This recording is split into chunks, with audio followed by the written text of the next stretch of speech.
एक तरफ दुनिया एआई एथिक्स पर बहस कर रही है और दूसरी तरफ भारत वो हजारों साल पुराने ज्ञान की तरफ देख रहा है। सोचिए, क्या ऐसा हो सकता है कि हमारी सबसे नई, सबसे मॉडर्न टेक प्रॉब्लम्स का जवाब धर्म जैसी पुरानी सोच में छिपा हो?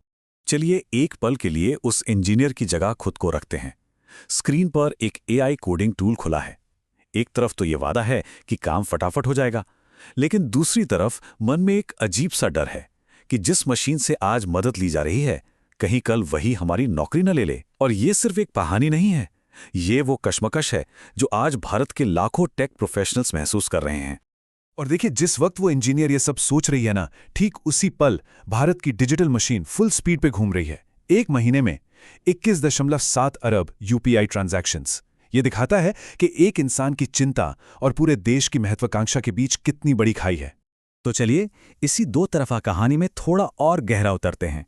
मतलब एक तरफ तो भारत की टेक लीप का जबरदस्त वादा है और दूसरी तरफ एक छिपा हुआ खतरा भी। सपना क्या है? एआई हर क्लासरूम में, लेकिन हकीकत है एक टू स्पीड दुनिया।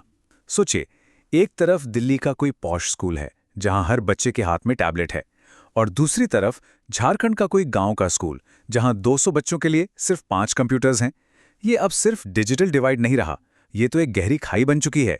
और पता है, ये जो असमानता है ना, ये समाज में दरारों की तरह फैल रही है। हायरिंग के लिए बने एआई टूल्स सिस्टमैटिकली महिलाओं को रिजेक्ट कर रहे हैं। किसानों को वो सलाह मिल रही है जो उनके खेत और मिट्टी के लिए है ही नहीं, और जिनके पास स्मार्टफोन नहीं है वो तो जैसे धीरे धीरे पूरे सिस्टम से ही गायब होते जा रहे हैं।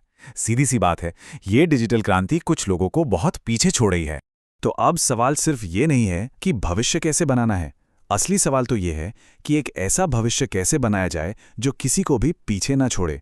हम ये कैसे पक्का करें कि टेक्नोलॉजी एक पुल बने, ना कि एक दीवार। तो अब इन मॉडर्न चुनौतियों से निपटने के लिए भारत में कुछ लोग एक बहुत ही पुराने ज्ञान की तरफ मोड़ रहे हैं। एक ऐसा एथिकल फ्रेमवर्क जो इंडियन फिलॉसफी से निकला है, ताकि एआई के इस अदृश्य हाथ को सही दिशा दिखाई जा सके। देखिए, वेस्टर्न एथिकल फ्रेमवर्क्स को बस कॉपी पेस्ट करने के बजाय ये लोग एक नया नजरिया सामने रख रहे हैं, जिसे ये कहते हैं डिजिटल धर्म। अब ये है क्या? ये 5 पुराने सिद्धांतों का एक सेट है जिन्हें हमारी आज की टेक्नोलॉजी को परखने के लिए एक तरह से री इमेजिन किया गया है। तो पहला सिद्धांत है सत्य, और ये सिर्फ डेटा की एक्यूरेसी के बारे में नहीं है, ये उससे कहीं ज़्यादा गहरा है। सवाल ये है, जिस डेटा पर एआई को ट्रेनिंग दी जा रही है, क्या वो पूरे भारत की सच्चाई दिखाता है, या क्या वो सिर्फ एक शहरी पढ़े लिखे पुरुष की दुनिया का आईना है? दूसरा है अहिंसा, और यहां हिंसा का मतलब सिर्फ फिजिकल चोट नहीं है, बिल्कुल नहीं। सोचिए, जब कोई एल्गोरिदम किसी को सिर्फ इसलिए नौकरी नहीं देता क्योंकि उसने अपने बच्चे के लिए करियर ब्रेक लिया था, तो ये भी तो एक तरह की हिंसा ही है। ये है अवसर की हिंसा। तीसरा सिद्धांत न्याय, मतलब एआई का फायदा आखिर मिल किसको रहा है? क्या ये टेक्नोलॉजी समाज में बराबरी ला रही है, या फिर ये बस कुछ बड़ी टेक कंपनियों को और अमीर बना रही है और अमीर और गरीब की खाई को और भी चौड़ा कर रही है? फिर आता है सेवा। इसका मतलब बहुत सीधा सीधा है। क्या टेक्नोलॉजी हमारी सेवा के लिए बनी है, या हम टेक्नोलॉजी की सेवा के लिए बने हैं? क्या एआई हमारी जिंदगी को आसान बना रहा है, या फिर हमें ही नए नए सिस्टम्स और ऐप सीखने पर मजबूर कर रहा है? और आखिर में है संतोष, जिसे हम यहाँ सस्टेनेबिलिटी या जिम्मेदारी के तौर पर देख सकते हैं। ये हमसे एक बड़ा सवाल पूछता है, आज हम जो एआई सिस्टम बना रहे हैं वो आने वाली पीढ़ियों के लिए एक तोहफा साबित होंगे या एक बोझ? ठीक है, तो ये 5 सिद्धांत सुनने में तो बड़े अच्छे लगते हैं, लेकिन अब सवाल ये है कि असल दुनिया में ये काम कैसे करते हैं। चलिए देखते हैं कि ये उन रियल प्रॉब्लम्स पर कैसे रोशनी डालते हैं जिनकी बात हमने शुरू में की थी। याद है वो मुंबई वाली सॉफ्टवेयर इंजीनियर? उसकी कहानी एक बहुत बड़ी समस्या का सिर्फ एक छोटा सा हिस्सा है। एआई सिस्टम्स जो नौकरियों में और लोन देने में महिलाओं के साथ भेदभाव कर रहे हैं। तो अब इस प्रॉब्लम पर सत्य का लेंस लगाकर देखते हैं, एआई में ये जेंडर बायस आता कहां से है? दरअसल एआई सीखता है हमारे पुराने डेटा से, और अगर हमारा इतिहास ही महिलाओं के साथ भेदभाव से भरा पड़ा है, तो एआई तो उसी भेदभाव को सच मानकर आगे बढ़ाएगा। इससे ये बात साफ हो जाती है, असल प्रॉब्लम कोड में नहीं, हमारे इतिहास के डेटा में है। और फिर अहिंसा का नजरिया देखिए। यह हमें बताता है कि यह सिर्फ एक टेक्निकल ग्लिच नहीं है। जब एक एल्गोरिदम की वजह से किसी काबिल महिला को नौकरी नहीं मिलती, तो ये उसे सच में चोट पहुंचाता है। ये एक तरह की इकोनॉमिक और सोशल वायलेंस है, और इस नज़रिए से पूरा मुद्दा ही बदल जाता है। ये मशीन की गलती नहीं, ये एक इंसानी नाइंसाफ़ी है जिसे मशीन आगे बढ़ा रही है। चलिए अब कॉर्पोरेट दुनिया से निकलकर भारत के असली दिल यानी गांव में चलते हैं।